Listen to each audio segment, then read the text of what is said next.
একবার নবী করিম সাল্লাল্লাহু আলাইহি সাল্লামের কাছে বলা হলো, হে আল্লাহর রাসূল, একজন পুরুষ ছিল আমাদের মধ্যে, এই লোকটা অনেক নামাজ কালাম পড়তো, খুব নামাজি হিসাবে প্রসিদ্ধ। ভালো করে খেয়াল করেন হাদিসটা, খুব ভালো করে।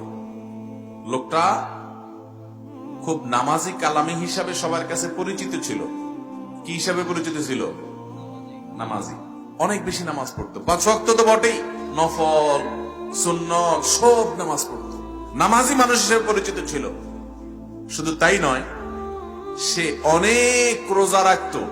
রমজানের রোজা তো রাখতোই, এর মানে হলো সুন্নত নফল আর বহু রোজা রাখতো। সে খুব রোজাদার মানুষ হিসেবে প্রসিদ্ধ ছিল।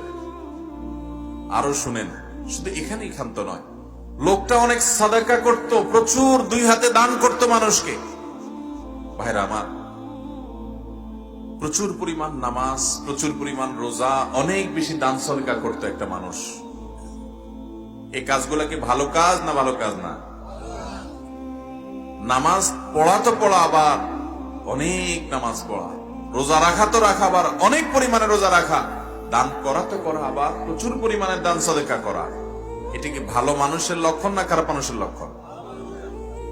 সাহাবায়ে কেরাম, হে আল্লাহর রাসূল, অনেক নামাজ রোজা অনেক দান সদকা করলেও এই লোকটার একটা অসুবিধা ছিল, যে তার পাশের বাড়ির লোকদের, পাশের ঘরের লোকদের, পাশের ফ্ল্যাটের মানুষদের, পাশের বিল্ডিং এর মানুষদের, প্রতিবেশী যারা ছিল তাদের সাথে তার সম্পর্কটা ভালো ছিল না, তাদেরকে একটু কষ্ট দিত।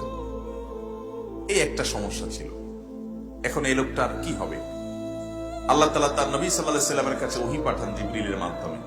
এই লোকটার পরিণতি কোথায়, তার ঠিকানা কোথায়, এটা আল্লাহ তাআলা নবী সাল্লাল্লাহু আলাইহি সাল্লামকে জানিয়ে দিয়েছেন। তিনি বলেছেন, তোমরা যে লোকটাকে বলতেছো অনেক নামাজি, অনেক রোজাদার, লোকটা অনেক দান সাদকা করে, অথচ সে প্রতিবেশীকে কষ্ট দেয়, শুনে রাখো, আল্লাহর ফয়সালা হয়েছে তার ব্যাপারে, সে জাহান্নামী।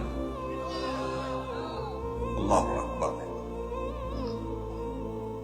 এরপর সাহাবীরা বলেন, হে আল্লাহর রাসূল, আরেকজন মহিলা আছে, এটা তো পুরুষ, আরেকজন মহিলা আছে, এ আল্লাহর বান্দি, খুব বেশি নামাজ কালাম, খুব বেশি রোজা, খুব বেশি দান সাদকা করতো, এরকম কোন প্রসিদ্ধি বা পরিচিতি নাই মানুষের মাঝে। ফরজ নামাজগুলো করতো, ফরজ রোজাগুলো রাখতো, ফরজ দান করতো, অর্থাৎ মৌলিক বিষয় হয়তো ঠিক ছিল, কিন্তু অতিরিক্ত খুব বেশি করতেন, এরকম প্রসিদ্ধি, এরকম সুখ্যাতি, এরকম প্রশংসা মানুষের মুখে মুখে ছিল না। সাধারণ মানুষ বলা যেতে পারে। কিন্তু ভদ্রমহিলা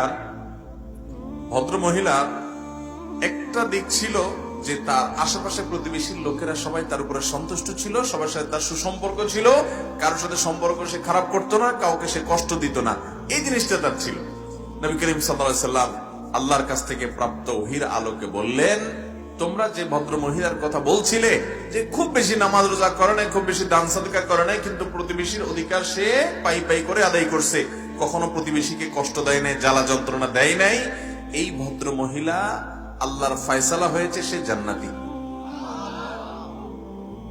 ও ভাই, প্রতিবেশীর অধিকার বোঝার জন্য আর কি কিছু দরকার আছে? কিন্তু আমরা কয়জন মানুষ বুকে হাত দিয়ে আল্লাহকে সাক্ষী রেখে বলতে পারবো যে আমি একজন মুসলমান হিসেবে আমার আশপাশে থাকা মানুষগুলোকে আমি কোনো কষ্ট দেই না, কোনো ডিস্টার্ব করি না, কোনো ক্ষতি করি না, পারলে উপকার করি?